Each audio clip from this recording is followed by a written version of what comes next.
Hey guys, it's Tracy. I want to share with you the two envelope holders that I made. Let me show you the paper collection I use. I use the Primrose collection from Dr. View, and this pack is getting pretty thin, which is a good thing. I use this Hobby Lobby trim.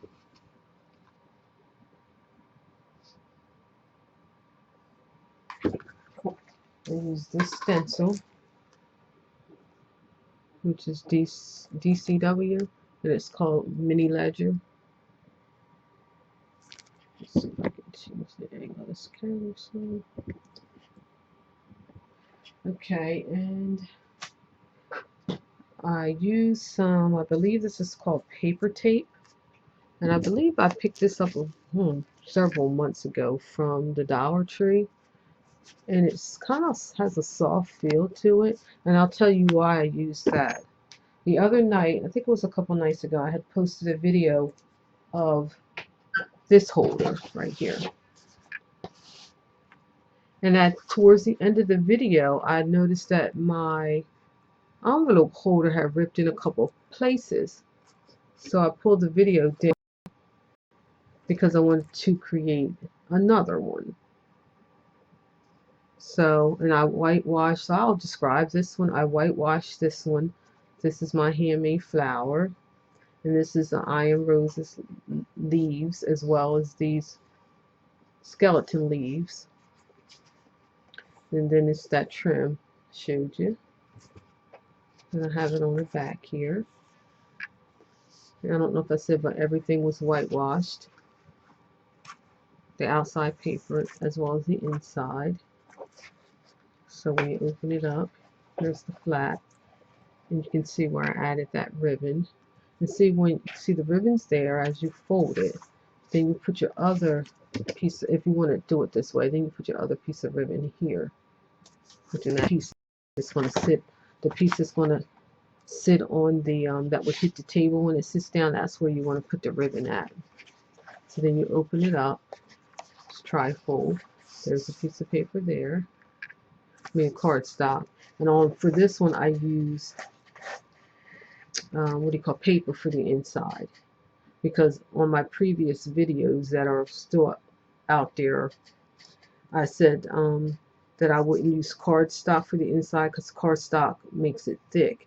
I mean, yeah, it's thicker with the cardstock on the inside and the outside. I would do vice versa.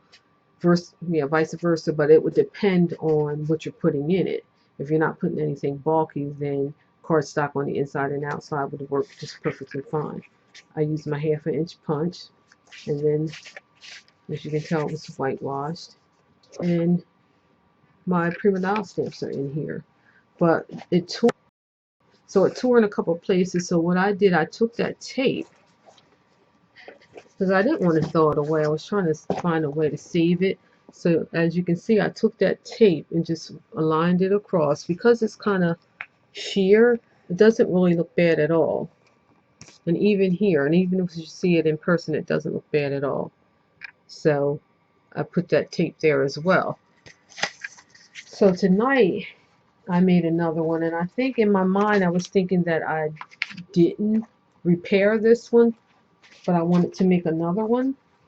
But then after I put this one together, I went upstairs to get this one. I said, oh shoot, I did repair that one. But anyway, so now I just have an extra one. But this is the one that I made tonight. And I use my homemade modeling paste, my handmade flower. Pretty much the same as the other one, just different papers. And I was going to embellish it some more, and I actually did have 2 flowers here, but I didn't like it. So I said this with the, what do you call this, with the homemade modeling paste on there, and then with the design in the paper, it was enough for me anyway. Because I was looking at other flowers, and I don't know, it just wasn't working. And I really struggle with layering stuff too, so that is my holder. And again, this one is tied. Well, the other one is tied on the opposite side, I believe. If I'm not mistaken. No, no, it's the same. So it was tied on the opposite.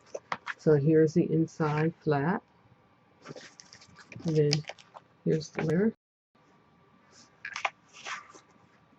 And then here's the inside.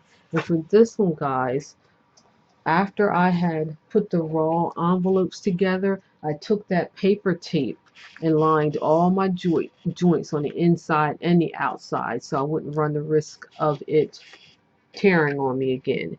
And then the inside, if you was to remove the Prima Dolls, you can see that tissue tape somewhat, just a little bit, because it's in between the joints. So with it being in between the joint, and it's pretty wide, so what I did was just put the paper tape in the middle of the joint so that some of the tape was on both sides of the envelope. So I did it there too. I mean, I did it on all the joints, and I did it, which you won't be able to see, but I did it on the back as well. So hopefully this should not.